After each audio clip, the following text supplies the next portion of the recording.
প্রিয় শিক্ষার্থীবৃন্দ, রিপন স্যারের পক্ষ থেকে তোমাদেরকে জানাচ্ছি শুভেচ্ছা ও অভিনন্দন। আজকে আমাদের আলোচ্য বিষয় বিশ্ববিখ্যাত নাটক ইডিপাস। মূল নাট্যকার সফোক্লিস, অনুবাদক সৈয়দ আলিয়া হোসেন। এই ক্লাসটি পূর্বে যারা এখনো সাবস্ক্রাইব করো নাই তারা এই চ্যানেলটি সাবস্ক্রাইব করে নাও, পরবর্তী ক্লাসগুলি যাতে তোমরা সহজে পেয়ে যাও।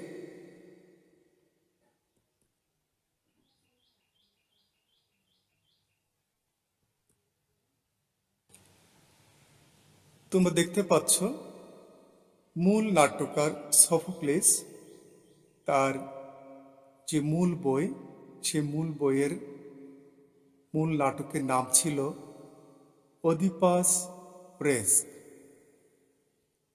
অর্থাৎ গ্রিক ভাষায় আমরা দেখতে পাচ্ছি যে ওদিপাস রেস, যেটিকে বাংলা করলে দাঁড়ায় রাজা ইদিপাস।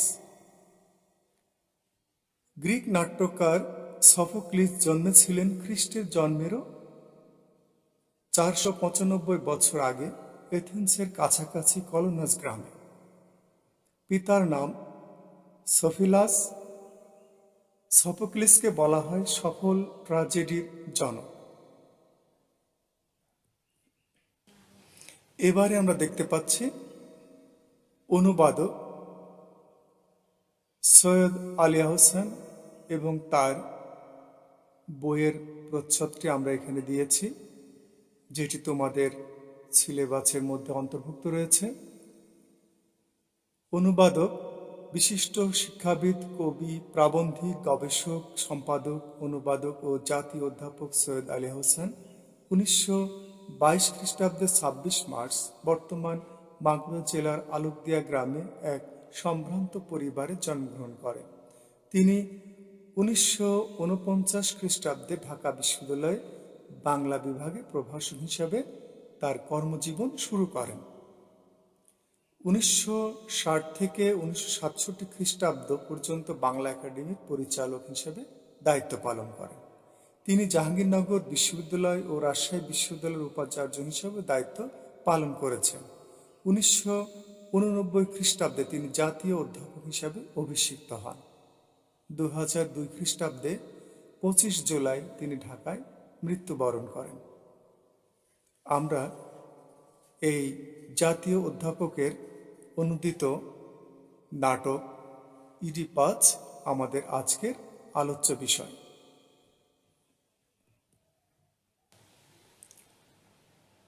নাট্যকার সফোক্লিস তার এই ইডিপাস নাটকটির তার চিন্তা চেতনার কোথা থেকে নিয়ে আসলেন, সেই ইডিপাস নাটক রচনার প্রেক্ষাপট নিয়ে আমরা একটু আলোচনা করার চেষ্টা করব। বিধির লিখন না যায় খণ্ডন। বিধি অর্থাৎ সৃষ্টিকর্তার বিধানের বাইরে কারো কিছু করার সাধ্য নেই। একে গ্রিক মাইথোলজি বলা হয়েছে বিশ্ববিধান।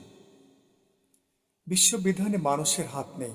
এখানে মানুষ নিয়তির হাতে ক্রীড়নক, খেলার পুতুল হিসাবে মানুষকে ব্যবহার করা হয়। নিয়তি যেভাবে মানুষকে নিয়ে খেলবেন, মানুষ সেভাবেই খেলবে। মানুষ হলো পুতুল, এখানে কর্মের জন্য মানুষ দায়ী নয়। এই পৌরাণিক কাহিনীর বিশ্বাসকে ধারণ করে বিশ্ববিখ্যাত নাট্যকার সফোক্লিস তার বিশ্ববিশ্রুত নাটক রাজা ইডিপাস নির্মাণ করেন। সফোক্লিস গ্রিসের এথেন্সে জন্মগ্রহণ করেন খ্রিস্টপূর্ব 495 শতকে। সে সময়ে এথেন্সে একটি আইন প্রচলিত ছিল যে সন্তান হত্যা মহাপাপ। সফোক্লিস এই অপরাধটির চিত্র নাটকে রূপায়িত করার জন্য প্রচলিত লোকবিশ্বাসকে অবলম্বন করে রচনা করেন রাজা ইডিপাস। পৌরাণিক কাহিনী বা লোকগাথাকে অবলম্বন করে রাজা ইডিপাস রচনা করলেও তিনি এতে নতুন মূল্যবোধ আরোপ করেছেন এবং জগৎ ও জীবন সম্পর্কে নতুন দৃষ্টিভঙ্গির পরিচয় দিয়েছেন এবং এতেই নাট্যকার হিসেবে তার স্বাতন্ত্র্য বোধের পরিচয় বিধৃত হয়েছে।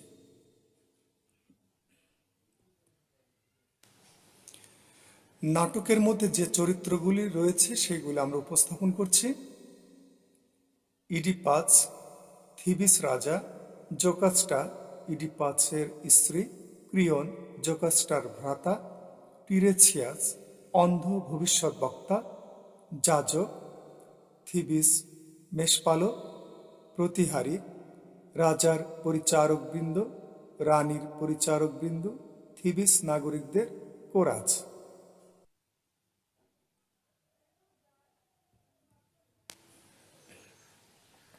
এবার আমরা মূল কাহিনীতে চলে যাব।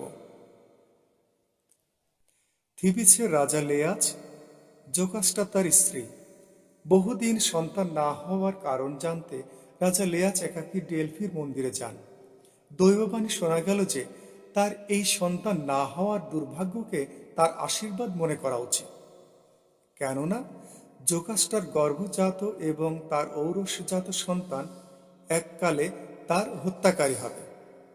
সে জোকাস্টাকে কোনো কথা জানালো না, বরং সে জোকাস্টা থেকে দূরে দূরে থাকতে লাগলো। জোকাস্টা তাকে কৌশলে প্রলুব্ধ করে সন্তানবতী হল। 9 মাস পর সন্তান ভূমিষ্ঠ হওয়া মাত্র লেয়াস ধাত্রীর কোল থেকে ছিনিয়ে নিয়ে এক মেষপালকের হাতে দিল তাকে মারার জন্য সিথায়েরন পর্বতে। নবজাতকের পা দুটো লোহার শিক দিয়ে বেঁধে দেওয়া হলো যাতে সে হামাগুড়ি দিয়ে নিরাপদ আশ্রয়ে না যেতে পারে। নিয়তির নির্দেশে নবজাতকের মৃত্যু হলো না। পাশের রাজ্য করিন্থের এক মেষপালক তাকে কুড়িয়ে পেল এবং তার নাম দিল ইডিপাস, কেননা তার পা দুটো পেরেক দিয়ে বিদ্ধ করার ফলে ফুলে গিয়েছিল। এখানে উল্লেখ্য যে ইডিপাস শব্দের অর্থ পা ফোলা। মেষপালক তাকে করিন্থে নিয়ে এলো। সে সময় রাজা পলিবাস করিন্থে শাসন করেছিলেন। রাজা পলিবাস ও রানী মেরোপি নিঃসন্তান, তাই তারা ইডিপাসকে আপন সন্তানের ন্যায় লালন পালন করতে লাগল। একদিন করিন্থের এক যুবক ইডিপাসকে এই বলে বিদ্রোহ করল যে সে দেখতে তার পিতামাতার মতো নয়। ইডিপাস সন্দিগ্ধ হয়ে ডেলফির মন্দিরে গেল। দৈববাণীতে তার প্রশ্নের সদুত্তর পাওয়া গেল না, বরং বলা হলো যে সে তার পিতাকে হত্যা করবে এবং মাতাকে বিয়ে করবে। এটা তার নিয়তি। মর্মের বেদনায় বেদনার্ত ইডিপাস আর করিন্থে ফিরে না গিয়ে ফোসিস নামে এক জনপদের কাছাকাছি একটা তেরাস্তার মোড়ে এলো। সে সময় এক বৃদ্ধ রাজা কয়েকজন অনুচর সহ রথে করে যাচ্ছিলেন। ইডিপাসকে রাস্তা থেকে সরে যাবার হুকুম দেয়া হলো। ইডিপাস সরে না দাঁড়ালে রাজা রথ চালাবার হুকুম দিলেন। রথের একটি চাকা ইডিপাসের পা থেঁতলে দিল এবং রেগে গিয়ে ইডিপাস রাজা এবং তার অনুচরদের হত্যা করল। একজন মাত্র অনুচর কোনো মতে প্রাণে বেঁচে গিয়ে থিবিসে জানালো যে রাজা অনুচর সহ নিহত হয়েছেন দস্যুদের হাতে। ইডিপাস জানতেও পারল না যে দৈববাণীর প্রথম অংশ তার জীবনে ঘটে গেল পিতা হত্যা। রাজা লেয়াজ ডেলফির মন্দিরে যাচ্ছিলেন এই জানার জন্যে যে কি করে স্ফিংসের হাত থেকে থিবিসবাসীকে রক্ষা করা যেতে পারে। সে সময় স্ফিংসের অত্যাচারে থিবিসবাসীর জীবন দুঃসহ হয়ে উঠেছিল। একাকী পথচারীকে পেলে স্ফিংস একটি ধাঁধা জিজ্ঞেস করত এবং উত্তর দিতে না পারলে তাকে হত্যা করত। লেয়াজকে হত্যার পর ইডিপাস থিবিসের দিকে যাবার পথে নগর প্রান্তে স্ফিংসের কবলে পড়ে। ধাঁধার উত্তর ইডিপাসের জানা ছিল। ধাঁধার উত্তর শুনে স্ফিংস পাহাড় থেকে লাফিয়ে পড়ে মারা যায়। স্ফিংসের হাত থেকে নিষ্কৃতি পেয়ে থিবিসবাসী ইডিপাসকে রাজারূপে বরণ করে নিল। ইডিপাস রাজা হয়ে দেশাচার অনুযায়ী রাজার বিধবা স্ত্রীকে বিয়ে করল, কারণ সে তো জানতেই পারল না লেয়াসের বিধবা স্ত্রী তার গর্ভধারিণী মা। এরপর সুদীর্ঘ 15টি বছর অতিক্রান্ত হয়েছে। এরপর থিবিস রাজ্য জুড়ে নেমে এলো মহামারী ও দুর্ভিক্ষ। রাজ্যময় মহামারী আর দুর্ভিক্ষ থেকে রাজা রক্ষা পাওয়ার জন্য নগরবাসী ইডিপাসের কাছে এলো। ইডিপাস প্রজাদের দুঃখ দুর্দশার কাতর। সে রাজ্য শ্যালক ক্রিয়নকে অ্যাপোলোর মন্দিরে পাঠালো দেবতার নির্দেশ জানার জন্য। ক্রিয়ন সবার সম্মুখে দৈববাণী জানাতে ইতস্তত করতে লাগল। কিন্তু সে ইডিপাসের কথায় বলল, রাজ্যের মধ্যে এক মহা পাপকে লালন করা হচ্ছে। এ পাপ মোচন করতে পারলে রাজ্যে শান্তি ফিরে আসবে। কি সেই পাপ? ভূতপূর্ব রাজা লেয়াজকে হত্যা করা হয়েছে, অথচ হত্যাকারীর শাস্তি বিধান করা হয়নি। আর হত্যাকারী এই রাজ্যেই আত্মগোপন করে আছে। দেবতার নির্দেশ তাকে নির্বাসনে দিতে হবে। ইডিপাস নগর বৃদ্ধকে ডেকে লেয়াছের হত্যাকারীকে খুঁজে বের করার জন্য তাদের সহযোগিতা চাইল। তারা জানালো ত্রিকালদর্শী টিরেসিয়াসই এর সমাধান দিতে পারবে। টিরেসিয়াসের কাছে ইডিপাস লেয়াছের আততায়ীর সন্ধান জানতে চাইল। সে ইডিপাসকে সত্য কথা বলতে চাইল না। এতে ইডিপাস উত্তেজিত হয়ে বলল, তুমি এ হত্যাকাণ্ডের সঙ্গে জড়িত। এই অন্যায় অভিযোগ শুনে টিরেসিয়াস ক্রুদ্ধ হয়ে ওঠে এবং বলে ওঠে, ইডিপাসই রাজা লেয়াচের হত্যাকারী। শুধু তাই নয়, সে তার নিকটতম আত্মীয়ের সাথে পাপের মধ্যে বসবাস করছে। এই অবিশ্বাস্য কথা শুনে ইডিপাসের মনে সন্দেহ হয়। ভাবল হয়তো ক্রিয়ন রাজ্যের লোভে তার বিরুদ্ধে চক্রান্ত করছে। এরপর ক্রিয়নের সঙ্গে ইডিপাসের বাগবিতণ্ডা শুরু হয়। কেউ শান্ত হতে চায় না। এমন সময় রানী জোকাস্টা এসে সব কথা শুনে বলল, এতে ইডিপাসের উদ্বিগ্ন হওয়ার কিছু নেই, কারণ ভবিষ্যৎবাণী কখনো সত্য হয় না। যদি তাই হতো তবে আপন সন্তানের হাতে লেয়াছের মৃত্যু হতো, কিন্তু তা তো হয়নি। 3 দিনে শিশুকে নির্জনে ফেলে দেওয়া হয়েছিল। আর সকলেই জানে ফসিস নামে এক জনপদের কাছে রাস্তার মোড়ে দস্যুদের হাতে লেয়াছের মৃত্যু হয়েছে। এ কথা শুনে ইডিপাস চমকে উঠল এবং লেয়াছের মৃত্যুর ঘটনা তার অন্তরে এক অজানা আশঙ্কার সৃষ্টি করল। লেয়াচের চেহারা কেমন ছিল, কয়জন লোক তার সঙ্গে ছিল, সবকিছু সে জিজ্ঞেস করে যখন মিলে গেল, তখন সে বুঝতে পারল সেই লেয়াচে হত্যাকারী এবং বেঁচে যাওয়া অনুচরকে খুঁজে বের করল বিষয়টি আরো নিশ্চিত হওয়ার জন্য। এমন সময় করিন্থে থেকে এক বৃদ্ধ এসে খবর দিল যে রাজা পলিবাসের মৃত্যু হয়েছে এবং সেখানকার জনগণ ইডিপাসকে রাজা হিসেবে দেখতে চায়। ইডিপাস জানে সে পলিবাসের সন্তান। পলিবাসের স্বাভাবিক মৃত্যু হয়েছে, অতএব দৈববাণী মিথ্যা প্রতিপন্ন হতে দেখে সে এবং জোকাস্টা আনন্দিত হয়। তবু ইডিপাসের আশঙ্কা তার মা মেরুপি বেঁচে আছে, তাই করিন্থে ফিরে যাওয়া নিরাপদ মনে করেনি সে। করিন্থের রাষ্ট্রদূত ইডিপাসের মনে শঙ্কা দূর করতে চাইল। সে বলল, ইডিপাস রাজা পলিবাস মেরুপির আপন সন্তান নয়। এক মেষপালক শিশু ইডিপাসকে কুড়িয়ে পায় এবং সে নিঃসন্তান রাজা রানীর হাতে তুলে দেয়। তারা তাকে আপন সন্তানের ন্যায় লালন পালন করে, কিন্তু তারা ইডিপাসের আপন পিতামাতা নয়। ইডিপাস মেষপালকের সন্ধানে লোক পাঠায়। এই মেষপালকের কথা জোকাস্টা ইতিপূর্বে ইডিপাসকে বলেছে। সব ঘটনা শুনে জোকাস্টা আতঙ্কিত হয়ে ওঠে এবং ইডিপাসকে ক্ষান্ত হতে অনুরোধ করে। কিন্তু ইডিপাস কিছুতেই নিবৃত হয় না। সে তার জন্ম রহস্য উদ্ঘাটন করবেই।